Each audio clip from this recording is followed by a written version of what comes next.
11 days until the presidential election, the FBI dropping a bombshell today, reopening the investigation into the Clinton email scandal. Joining me now to assess the impact on the politics and the prospects for these nominees, Trump campaign chief operating officer Jeff DeWit, former political director to George W. Bush, chairman of the American Conservative Union, Matt Schlapp, both joining us tonight. Great to have you with us, gentlemen.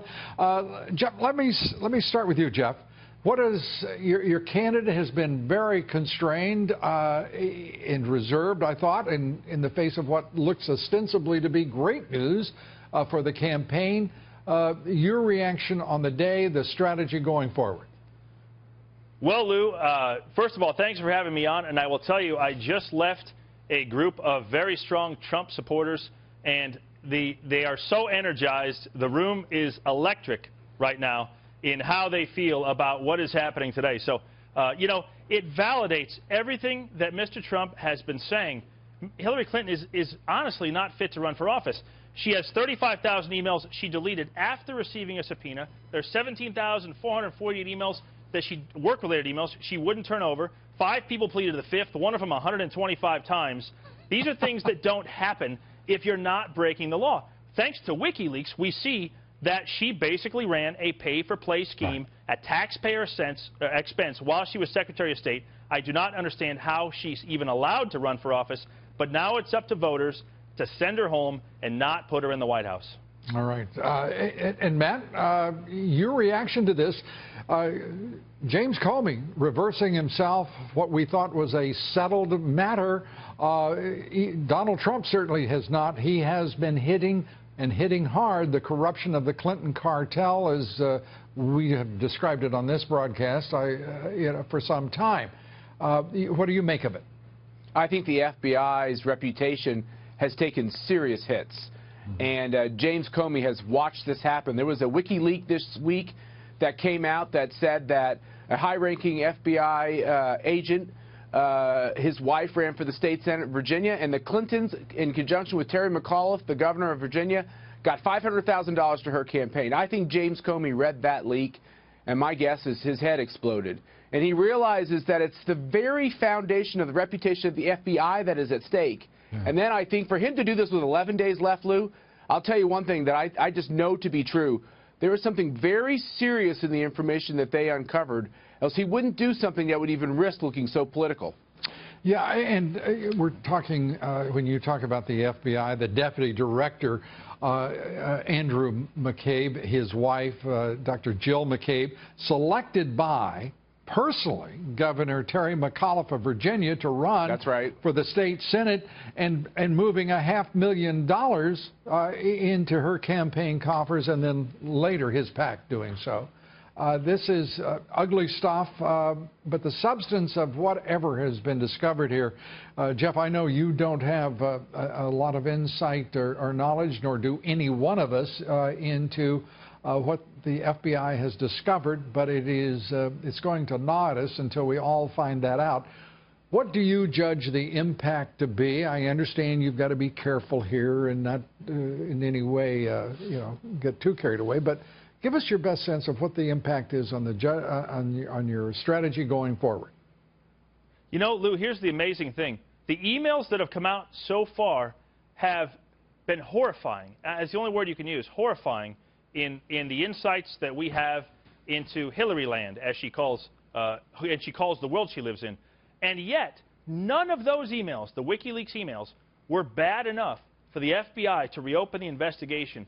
And so what we can very much guess is that whatever they did find has to be atrocious, to be that much worse than the information that's already out there. For them to reopen the investigation has to be atrocious. So, you know, I found it interesting that Hillary's basic response today was telling her supporters, go vote right now. She's trying to get that vote in before everybody sees what it is. I'm hoping the FBI does the right thing and shows us what it is they have, because I think it's very, very much disqualifying for her to be the president.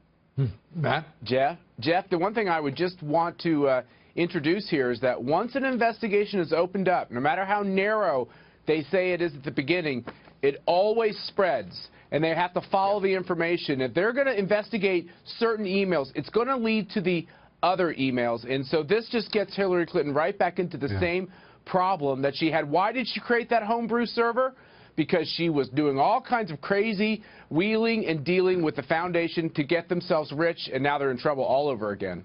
Well, this investigation is likely now, given all that we've learned as a result of not only what the devices of Huma Abedin, her #2 advisor, arguably #1 advisor, and her estranged husband, the former Congressman Anthony Weiner, his device plus 2 others. We don't know to whom those belong. But adding to that, all that we have learned from the WikiLeaks, now what we're seeing as a result of WikiLeaks, these emails with Teneo and the corruption that, I mean, it is, whether it's illegal, it is corruption. I'll leave it to the lawyers and the prosecutors to decide what's illegal. But it is a corrupt enterprise, a cartel that reaches from Teneo to the foundation, to the Clinton Global Initiative, to the Secretary of State's office, and to all of these people who make up the Clinton organization, the Clinton cartel. It is as I've said here, it is a cesspool that is now before the American people, and they can't ignore this because of the day's developments, Jeff. They can't ignore those people who are going to vote, who maybe have been just sort of glancing at this campaign on the part of both candidates. They've got to focus on it now because they see what's at stake. Yeah, this is the soul of our country at stake, and we cannot elect somebody that is so corrupt into the highest office, not only in the land, but really the world. This should be the absolute reason why anybody on the fence needs to go out and vote Donald Trump, and do it right now. Matt, you get the last word. Look, I think this is a very serious thing, Lou, and nobody wants to see this, the highest office in the land, go to somebody who is as corrupt as Hillary Clinton clearly appears to be. And I think it's a sobering moment for our country that she's come so close, because what we've learned in the last 24 hours is what we knew at the beginning of this process, that she is corrupt. Clinton Incorporated has done nothing but line their pockets while Hillary Clinton served in public office, if you want to call that service. And I think this is going to change this election. We have got a barn burner, Lou. Every vote's going to matter.